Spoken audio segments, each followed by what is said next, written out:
Assalamualaikum warahmatullahi wabarakatuh. Perkenalkan, nama saya Hikmatun Nazila, kelas A1 Prodi Pendidikan Masyarakat angkatan 2024. Nah, di sini kita akan membahas tentang landasan pendidikan. Nah, di sini kita akan membahas tentang hakikat manusia. Menurut bahasa, hakikat artinya kebenaran atau sesuatu yang sebenar-benarnya atau asal segala sesuatu. Dapat juga dikatakan hakikat itu adalah inti dari segala sesuatu. Yang dikatakan hakikat itu adalah inti dari segala sesuatu yang menjadi jiwa sesuatu. Karena itu dapat dikatakan hakikat syariat adalah. Selanjutnya adalah penciptaan manusia dan peran yang harus dilakukannya. Salah satu spesies makhluk hidup di bumi ini adalah manusia. Eksistensinya pertama kali di bumi ini diketahui secara pasti. Sejarah panjangnya merupakan rangkaian peristiwa yang terputus-putus. Namun, sebagaimana kita pikirkan bahwa keberadaan bumi seharusnya mendahului keberadaan manusia sebagai penghuni di atasnya. Walaupun mungkin saja terjadi sebelum menghuni bumi ini. Manusia telah berada di tempat ini, kemudian mengadakan eduksi atas bumi. Teori evolusi mengatakan bahwa alam ini termaksud manusia yang berada di dalamnya berkembang secara evolusionis, berubah dan atau berkembang secara perlahan. Dari makhluk yang sangat sederhana yang berkembang sedemikian rupa menjadi makhluk yang lebih kompleks. Perjalanan yang sangat panjang itu menceritakan perkembangan tahap demi tahap sampai menjadi manusia yang berikutnya adalah dimensi-dimensi manusia. Dilihat dari segi lainnya, selain yang telah diungkap di atas, manusia pun ternyata memiliki dimensi-dimensi yang meliputi dimensi individual, sosial, susila, dan agama. Dalam suatu proses pembelajaran baik wujud sifat hakikat manusia maupun dimensi-dimensi manusia yang telah dimiliki oleh setiap manusia atau peserta didik perlu dikembangkan dengan baik sesuai dengan potensi yang dimiliki masing-masing peserta didik. Adapun dimensi manusia tersebut dapat dijelaskan sebagai berikut. Dimensi individual sebagai seorang atau orang, sesuatu yang merupakan kebutuhan yang tidak dapat dibagi-bagi. Setiap anak manusia yang dilahirkan telah dikarunia potensi untuk menjadi berbeda dari yang lainnya atau menjadi seperti dirinya sendiri. Berikutnya adalah pengertian pendidikan.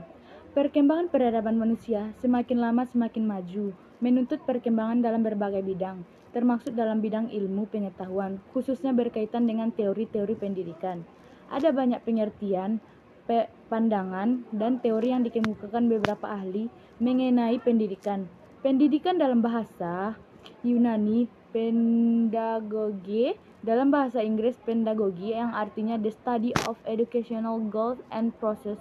Pendidikan juga diartikan sebagai segala sesuatu usaha orang dewasa dalam pergaulan dengan anak-anak untuk memimpin perkembangan jasmani dan rohaninya ke arah kedewasaan. Pengertian-pengertian atau pandangan-pandangan dan teori-teori tersebut berbeda rumusnya satu sama lain. Meskipun demikian, pendidikan berlangsung terus-menerus tanpa menunggu adanya keberagaman arti dan teori pendidikan. Ini adalah konsep landasan pendidikan. Pengertian landasan pendidikan.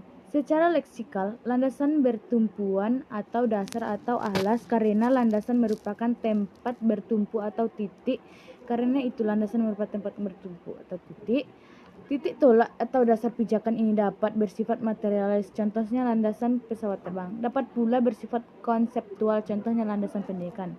Landasan yang bersifat konseptual identik dengan asumsi, adapun asumsi yang dapat dibedakan menjadi tiga macam, yaitu asumsi, aksioma, postulat, dan premis tersembunyi. Pendidikan antara lain dapat dipahami dari dua sudut pandang. Pertama dari sudut pandang praktik sehingga kita mengenai istilah praktik pendidikan, dan kedua dari sudut pandang studi sehingga kita kenal istilah studi pendidikan. Praktik pendidikan dapat berupa pengolahan pendidikan makro dan mikro. Nah, selanjutnya adalah fungsi dan tujuan pendidikan. Fungsi pendidikan nasional berdasarkan Pancasila dan Undang-Undang Dasar Negara Republik Indonesia tahun 1945 tanpa melupakan budaya bangsa menurut Undang-Undang RI Nomor 20 Tahun 2003 tentang sistem Pendidikan nasional, pasal 3, dinyatakan bahwa pendidikan nasional berfungsi mengembangkan kemampuan dan membentuk watak serta peradaban bangsa yang bermartabat dalam rangka mencerdaskan kehidupan bangsa. Berdasarkan pasal 3 tersebut, yang dimaksud dengan mengembangkan kemampuan adalah mengembangkan kemampuan diri peserta didik, baik yang berkaitan maupun yang berkemampuan intelektual, kemampuan bernalar, kemampuan berimajinasi dan berkreasi sehingga bisa melakukan inovasi-inovasi yang dapat berguna baik bagi dirinya maupun masyarakat. Adapun tujuan pendidikan tentang sindikasi masih dalam pasal ayat 3 bahwa tujuan pendidikan nasional adalah untuk mengembangkan potensi peserta didik agar menjadi manusia yang beriman. Berikutnya adalah ruang lingkup pendidikan. Berdasarkan ruang lingkupnya, pendidikan dapat diartikan secara luas dan sempit. 1. Tujuan pendidikan sama dengan tujuan hidup individu, tidak ditentukan oleh orang lain. 2. Pendidikan berlangsung kapanpun, artinya berlangsung sepanjang hayat. Karena itu, pendidikan berlangsung dalam konteks hubungan individual yang bersifat multidimensi. Dalam hubungan yang bersifat multidimensi, pendidikan berlangsung melalui berbagai bentuk kegiatan, tindakan, dan kejadian. Pendidikan berlangsung bagi siapapun, setiap individu, anak-anak ataupun orang dewasa, peserta didik ataupun bukan peserta didik. Pendidikan berlangsung dimanapun. Pendidikan tidak terbatas oleh schooling saja. Pendidikan berlangsung di dalam keluarga, sekolah, masyarakat, dan lingkungan alam dimanapun individu berada. Selanjutnya adalah pendidikan sebagai ilmu pengetahuan.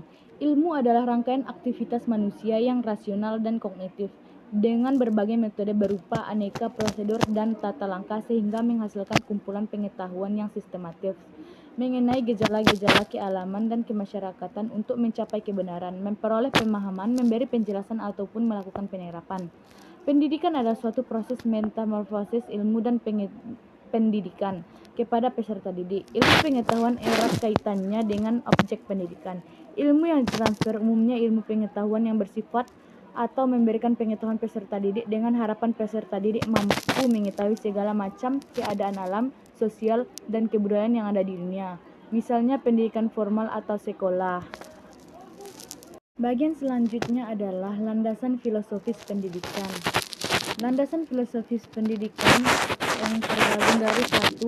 Aliran filsafat yang berpengaruh terhadap filsafat pendidikan, beberapa pandangan tentang teori pendidikan, landasan filosofis pendidikan di Indonesia, dan Pancasila sebagai landasan filsafat dan sistem pendidikan nasional. Semua itu tercangkum dalam landasan filosofis pendidikan. Selanjutnya adalah landasan historis pendidikan di Indonesia, yang mencakup di dalamnya adalah 1. Pendidikan di zaman Hindu purba dan zaman Buddha. Yang kedua, pertumbuhan dan perkembangan pendidikan pada masa masuknya agama Islam. Terdapat 5 zaman pada saat itu. 1. Pendidikan di zaman Portugis. 2. Pendidikan zaman penjajahan Belanda. Pendidikan zaman Jepang, pendidikan di masa Orde Lama, pendidikan di masa Orde Baru, dan pendidikan pada masa Reformasi. Nah, tokoh-tokoh yang berperan dalam pendidikan nasional antara lain Ki Haji Hasyim Asy'ari, Muhammad Syafi'i, Kiai Haji Ahmad Dahlan, Ki Hajar Dewantara, dan Hamka atau Haji Abdul Malik Karim Amirullah. Merekalah yang berperan dalam pendidikan nasional dan disebut juga tokoh-tokoh pendidikan nasional. Nah, selanjutnya adalah pilar-pilar pendidikan dan pendidikan sepanjang hayat. Pilar-pilar tersebut ini mencakup 1. Studi pendidikan dan praktik pendidikan, 2. Konsep dasar pendidikan mikro dan makro, 3. 4 pilar pendidikan dari UNESCO, dan yang terakhir adalah pendidikan sepanjang hayat. Ini semua mencakup ke dalam pilar-pilar pendidikan dan pendidikan sepanjang hayat.